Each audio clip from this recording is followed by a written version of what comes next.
Nick Shell, self-help hacker. Here to help you, but I can't make you become more enlightened. That's a personal choice. Why does that sound so familiar? Let me look in it, see why. Yeah, that's why it sounded familiar, because it's right here in the sticky note. That's the title of this video. At least it is in the version I wrote on my sticky note. I don't know what I'll title it on YouTube because it may be too long to fit. Other people can't make you happy, but they can make you sad. So let's go with that. I think there's definitely something to that. We have so much control over our own lives, and yet we have so little control over our lives. And yet, therefore, I say, focus on what you can control, not on what you can't. And a lot of times when you're younger and you have less life experience, you think people value you on the things that you're most insecure about. And as you get older, like, oh yeah, all the things I'm not good at or I'm never gonna be able to do, I own that. But here's instead who my identity is, all the things I can actually do and help people with. Other people can't make you happy, but they can make you sad. Let's talk about it. I accept this. Hey, I'm married. I've been married for 11 and a half years. Part of that is knowing that my wife, even though she's everything I've ever wanted, and I'm so grateful for her, I can't base my happiness on my wife. And I've had this conversation with her, even this past week. She can't base her happiness on me. Only I can work out my own happiness, and only she can work out her own happiness. And that's in a marriage relationship. So imagine, beyond that, it's the same way. We have these people in our lives that, friends, family, and they let us down. They're not, a lot of times we build people up in our minds of these heroes. And they are our heroes, but our heroes are not superheroes. Our heroes still have their own faults, their shortcomings. There are times when they're going to let you down. And so while it's good to be surrounded by people that love and care about us, we can't base our happiness on that. Because if we base our happiness on other people making us happy, wait till the day that they let you down, and it probably won't be too far from now. And then they're going to make you sad because you based your happiness on them. And by default, that makes you sad. So going back to the note here, going back to the title, other people can't make you happy, but they can make it. It's your own responsibility to find your own happiness, which is largely what these videos are about. I'm here to help you do that.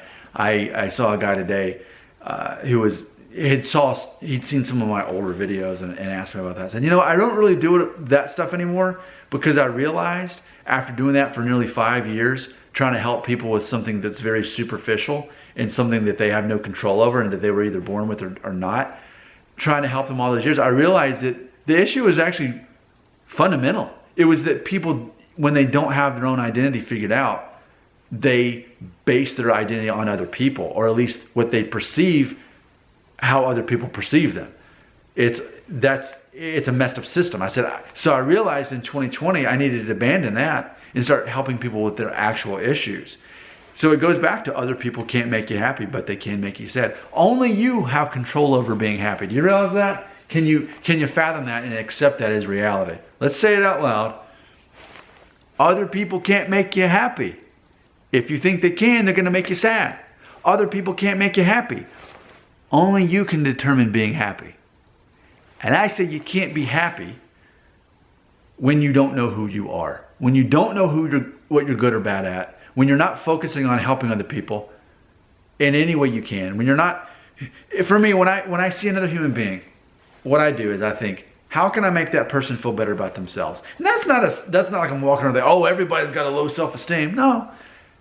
Let's assume everybody has a good self-esteem. How can I still make their day better? How can I ask them a question other than, hey, how's it going? How you doing? Oh, look at the weather. No.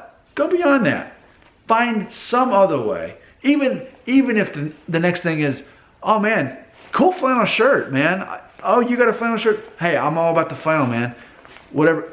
Find a way to make conversation, because that's what makes people feel good about themselves, is someone taking interest in them.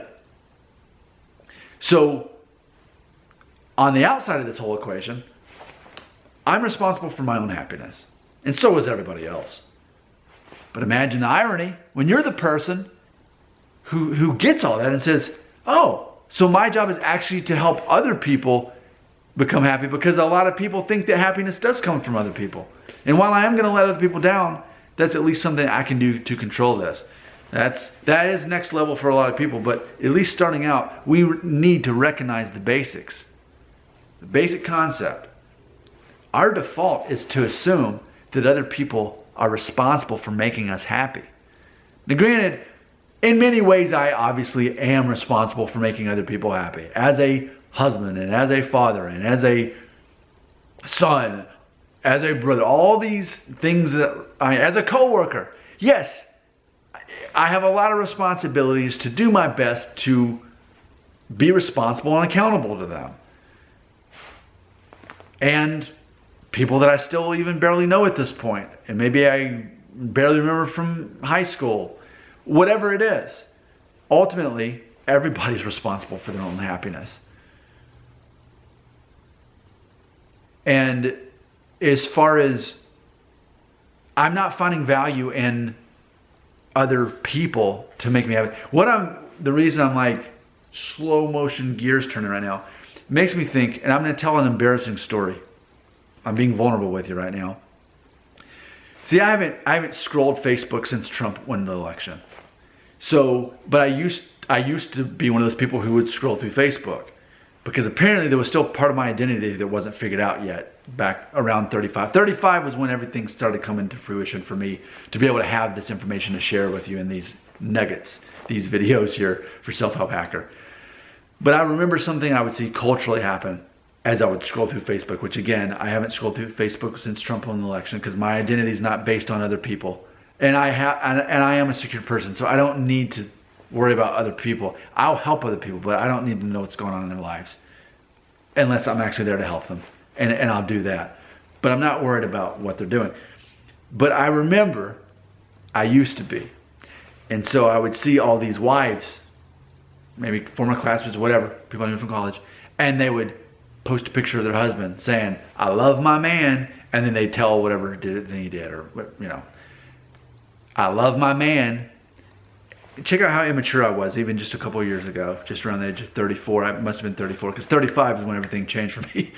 But I would think, man, I wish my wife would do a love my man thing about, and like now I'm saying this in 2020, like how lame was that thinking? I don't need my wife to say love my man. I would laugh if she did that now.